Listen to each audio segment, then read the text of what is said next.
Supreme court इन तमाम बेईमानियों के खिलाफ कोई संज्ञान नहीं ले रहा है। बुलडोजर की कार्रवाई हो जाती है, सुप्रीम कोर्ट की जिम्मेदारी है कहीं, और पुलिस बेईमानी करके सरकार के दबाव में ये सब उल्टे सीधे काम कर रही है और मुल्क का माहौल बिगाड़ने का काम कर रही है। पुलिस और बजरंग दल और सीमे बवाल किसने कराया? धामी अगर पागल हो गया, बुलडोजर तुम हमारे घर पे चला दोगे, हम अंधे और बहरे बने बैठे रहेंगे? सुप्रीम कोर्ट अगर संज्ञान नहीं ले रहा है तो हम अपनी हिफाजत खुद करेंगे। हमें कानूनी अधिकार है, अगर हमारे ऊपर कोई हमलावर होता है तो हम उसको जान से मार दें, यह हमें कानूनी अधिकार। मजबूर कर दिया है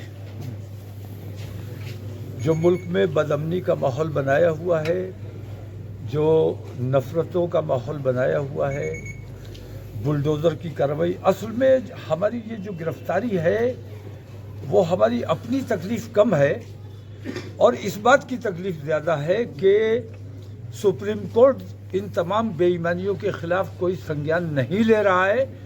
बुलडोजर की कार्रवाई हो जाती है, सुप्रीम कोर्ट की जिम्मेदारी है। कहीं किसी ने अपराध किया है तो उसको गिरफ्तार कीजिए, उसकी बिल्डिंग ने कोई अपराध नहीं किया है, मदरसे ने, मस्जिद ने कोई अपराध नहीं किया है, मामला कोर्ट में जाना चाहिए। तो कोर्ट के अधिकारों का हनन हो रहा है और पुलिस बेईमानी करके सरकार के दबाव में ये सब उल्टे सीधे काम कर रही है और मुल्क का माहौल बिगाड़ने का काम कर रही है। पुलिस और बजरंग दल और शिवसेना मिलकर हमारे देश को बर्बाद कर देना चाहते हैं। हम इस बेईमानी के खिलाफ अब रुकने वाले नहीं हैं। हमने आज ये आंदोलन बरेली से शुरू कर रहे हैं और इस आंदोलन को हम इंशाल्लाह मुल्कगीर पैमाने पर चलाने। प्रशासन का कहना है कि वो इस्लामिया में आपको एकत्र नहीं होने दिया जाएगा। हल्द्वानी में बवाल किसने कराया? धामी अगर पागल हो गया, बुलडोजर तुम हमारे घर पे चला दोगे, हम अंधे और बहरे बने बैठे रहेंगे? अब किसी बुलडोजर को बर्दाश्त नहीं किया जाएगा।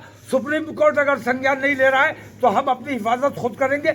हमें कानूनी अधिकार है, अगर हमारे ऊपर कोई हमलावर होता है तो हम उसको जान से मार दें, यह हमें कानूनी अधिकार है। आज आप निकल रहे हैं, आज किस तरीके से, अभी आपका क्या प्लान है? आज आप घर से निकल रहे हैं इसमें? मैं अभी नमाज पढ़ने जा रहा हूँ, उसके बाद मैं इन संवैधानिक तरीके से, अमन पसंद तरीके से मैं गिरफ्तारी लेना चाहता हूँ, क्योंकि मैं किसी के सामने अपनी शिकायत रख नहीं सकता। मैं मजबूर हूँ। जो जिनके सामने शिकायत रखनी चाहिए वो हिंदुस्तान के सबसे बड़े बेईमान है। नरेंद्र मोदी आज़ाद हिंदुस्तान का सबसे बड़ा झूठा और मक्कार प्रधानमंत्री है। ऐसे प्रधानमंत्री को कोई ज्ञापन नहीं दिया जाएगा और ऐसी सरकार की मौजूदगी में हमें आज़ाद रहने का कोई अधिकार नहीं है।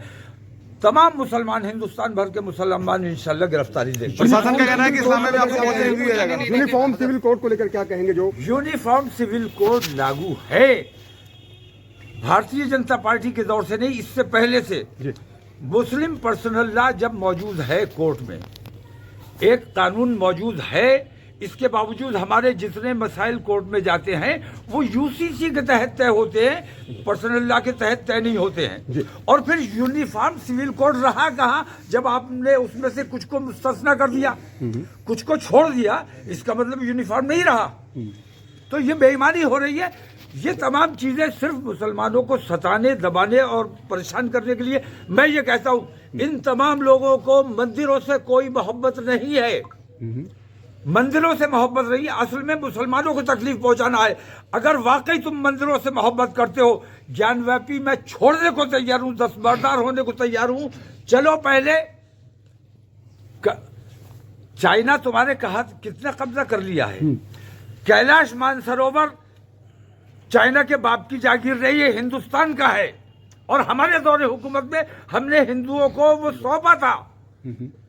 कैलाश मानसरोवर, आप विश्व शक्ति बने हुए, कैलाश मानसरोवर अगर वाकई तुम हिंदुत्व की बात करते हो और मंदिरों की बात करते हो तो मुसलमान कमजोर है, उस पर बुलडोजर चला के उसकी मस्जिदें तोड़ दोगे। अगर तुम ईमानदार हो अपने मंदिर के लिए, अपने हिंदुत्व के लिए, मैं तुम्हारे साथ चलने को तैयार हूं। चाइना से पहले कैलाश मानसरोवर को आजाद कराइए, मैं ज्ञानव्यापी से दस्तबरदार होने को तैयार अच्छा हूं। मोहन साहब क्या कहेंगे मुख्यमंत्री योगी आदित्यनाथ मुसलमानों को मत दबाओ, मुख्यमंत्री- मुसलमानों से दुश्मनी मत करो। मुसलमानों से जो दुश्मनी कर रहा मुख्यमंत्री योगी है आदित्यनाथ ने- वो देशद्रोही है, वो सब बेईमान है। मुख्यमंत्री योगी सारे के सारे बेईमान है। एक सवाल और सुन लीजिए मुख्यमंत्री योगी आदित्यनाथ ने कहा है कि मोहन साहब